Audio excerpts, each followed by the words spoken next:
Now, while announcing the introduction of the Central Tender Portal, Finance Minister Nhlanhla Nene also reiterated that tender advertisements in newspapers and the government gazette will be phased out. What does it mean to the financial health of print media? Well, a pleasure to welcome Professor Anton Harber, Director of the Journalism Program at the University of Witwatersrand. Anton, thanks for coming in.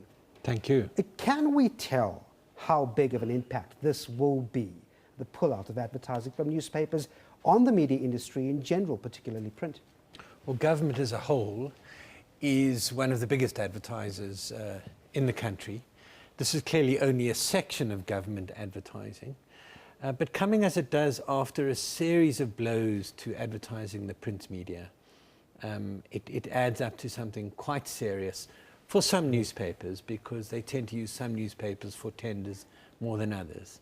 But you know, newspapers lost a lot of classified advertising over the years to the internet. Last year, newspapers lost JSC advertising. Compulsory business notices fell away. The legal requirement, the JSC requirement on listed companies has been decreased substantially in terms of what they do in the print media. And now this is another blow in an industry that's facing already quite severe financial pressure. So where does it leave the print media? I mean, it's been known to have this watchful eye on accountability. The print media, at its core, it has investigative journalism. Where does it leave that core function now? I'm afraid it's another nail in the coffin of traditional print newspapers as we know them. It will speed up the move to the internet, to web-based news and journalism. But the problem we have in this country is that bandwidth is still expensive and slow, and therefore the shift to online news and journalism is slower than one might want. And what this means is it's going to be quite hard to pay for journalism. In other words, it's the advertisers who subsidize the journalism that plays such an important informational and watchdog function in our society. And under this kind of financial pressure, it means there'll be cutbacks in newsrooms. It'll mean there are fewer journalism jobs. And I don't think that's good for our economy, our society, our democracy. Does it matter in this entire scenario here whether or not a newspaper has a challenging or fractious relationship with government? Well, one expects a certain amount of tension. Yeah. It does matter when it gets too tense, when it gets too difficult, because they do need a working relationship, even if it's a slightly adversarial one. So you don't want the media, the newspapers in particular, to be too friendly with government, nor do you want it to be too hostile. You want it somewhere in the middle.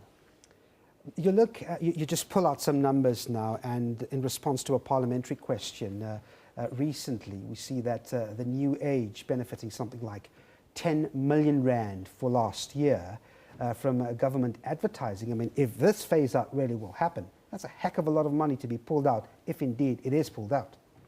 It is. There were questions raised about how the government is spending its money, and questions about whether it's using its advertising spend to favor more friendly newspapers, because there did seem to be a disproportion in what some newspapers were getting as opposed to others.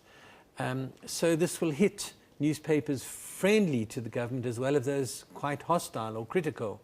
But for the newspaper industry as a whole, it is not healthy. It means we'll have less diversity, less journalism, fewer resources in this most important function. So it is quite concerning. Can that core function, the traditional core function of the print newspaper, that being accountability, that being the eye on corruption and so forth, can that be transferred to the online news delivery service? And to what extent can that transition really take place effectively? Yes, I think it can.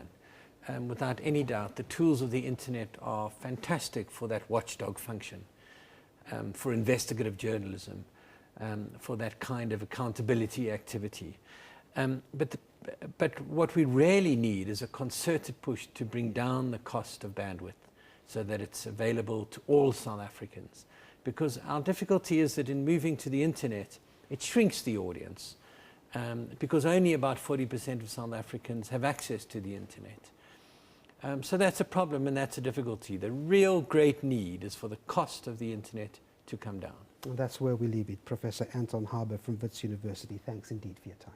Thank you.